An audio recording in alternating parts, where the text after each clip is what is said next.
Durante anos, a ONU assistia a Venezuela afundar e não fez nada de verdade. Falou, condenou, debateu, produziu relatórios, expressou preocupação profunda. Enquanto isso, pessoas comiam lixo, crianças passavam fome, milhões fugiam do país e uma ditadura se consolidava diante dos olhos do mundo.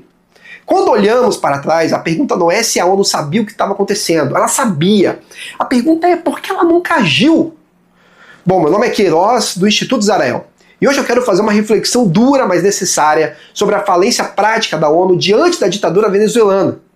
Não é um ataque emocional, nem um discurso conspiratório, é uma análise simples da realidade. Uma organização criada para proteger a paz, os direitos humanos e os povos mais fracos simplesmente se mostrou incapaz de cumprir sua função quando mais foi necessária. Bom, a ONU não é ignorante. Ela não age por falta de informação. Pelo contrário, talvez nenhuma instituição no mundo produza tantos relatórios, dados, diagnósticos e alertas quanto ela. O problema nunca foi falta de conhecimento. O problema é que a ONU é uma organização sem poder real de ação, refém de interesses políticos, vetos e acordos entre estados que pensam primeiro em si mesmos. O Conselho de Segurança, que deveria ser o coração decisório da organização, é paralisado por vetos. 5 países decidem quem merece proteção e quem pode ser abandonado. E, aliás, alguns dos membros desses 5 países são ditaduras. Se agir custa caro politicamente, a ONU se cala. Se o ditador tem aliados fortes, o sofrimento do povo vira um detalhe secundário. E, bom, no caso da Venezuela, isso ficou escancarado. A ditadura violava direitos humanos de forma sistemática, destruía a economia, eliminava a oposição e empurrava milhões para a miséria.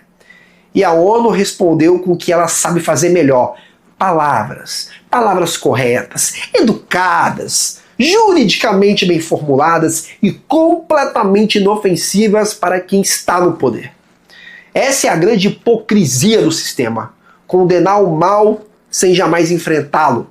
Criar resoluções que não são cumpridas, fazer discursos que não geram consequências, defender direitos apenas enquanto isso não exige sacrifício real.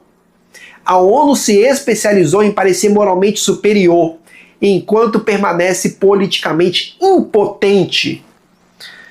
E quando alguém aponta isso, a resposta costuma ser: mas a ONU não pode intervir, precisa respeitar a soberania. Curioso, né? Como a soberania só aparece para proteger ditadores. Porque quando a soberania é usada para esmagar o próprio povo, para destruir liberdades e matar lentamente pela fome, ela se transforma num escudo conveniente para a omissão internacional. A verdade incômoda é que a ONU funciona bem para administrar consensos, mas falha miseravelmente quando precisa enfrentar conflitos reais. Ela é eficiente para conferências, cerimônias, discursos e fotos oficiais, mas é frágil quando precisa proteger pessoas de verdade. O resultado disso é trágico. O mundo cria instituições para defender os fracos, mas essas instituições acabam servindo mais para aliviar a consciência dos fortes. Enquanto isso, quem paga o preço são sempre os mesmos. Não são os diplomatas, não são os burocratas internacionais, não são os líderes que discursam em palcos luxuosos, são os cidadãos comuns presos em regimes autoritários, ouvindo que o mundo está preocupado com eles enquanto nada muda.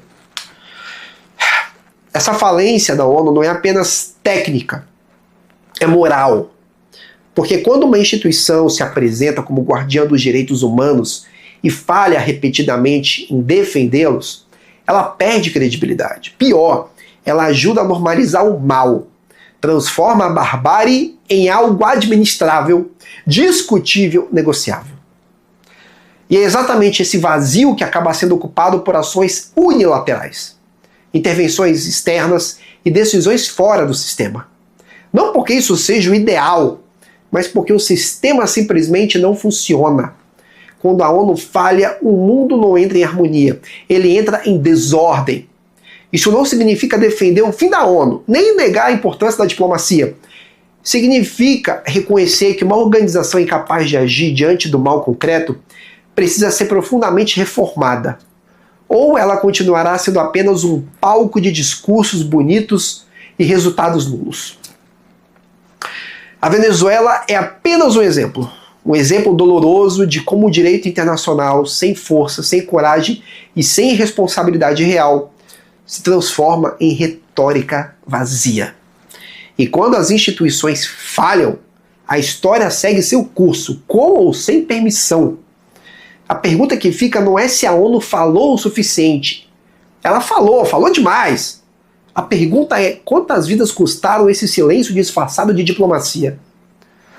Se você quer reflexões sem maquiagem institucional, sem fé cega em organismos internacionais e com compromisso real com a verdade, acompanhe o Instituto Zarael.